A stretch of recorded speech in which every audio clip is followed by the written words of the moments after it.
ఉమ్మడి చిత్తూరు జిల్లాలోని ప్రభుత్వ నిబంధనలను అతిక్రమిస్తూ మందుల షాపులు నిర్వహిస్తున్నటువంటి 7 మెడికల్ షాపులను విజిలెన్స్ అధికారులు సీజ్ చేశారు. సుమారు 10 లక్షల రూపాయలు విలువ చేసే మందులను స్వాధీనం చేసుకున్నారు.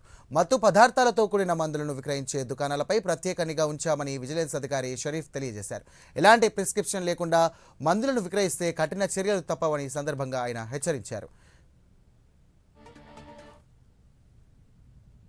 తనిఖీలు చేయడం జరిగింది. ఈ 3 చోట్ల కూడా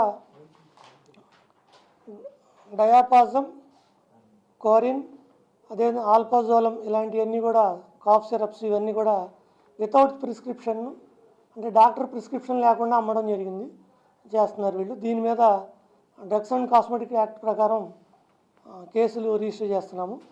తిరుపతికి వచ్చేసరికి గురుజ్యోతి మెడికల్స్లో ఈ హ్యాబిటేట్ ఫార్మింగ్ డ్రగ్స్ అని ఉన్నాయి కొన్ని.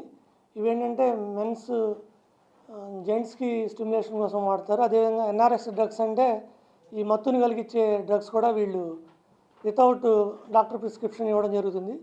అదేవిధంగా వీళ్ళ దగ్గర సేల్స్కి సంబంధించిన బిల్స్ లేనివి ఒక 29 టైప్స్ ఆఫ్ మెడిసిన్ని ఐడెంటిఫై చేయడం జరిగింది. దీంతోపాటు mister Sai marketing medical and fancy, SV Apollo pharmacy వీటిలో కూడా వెరిఫై చేశాము.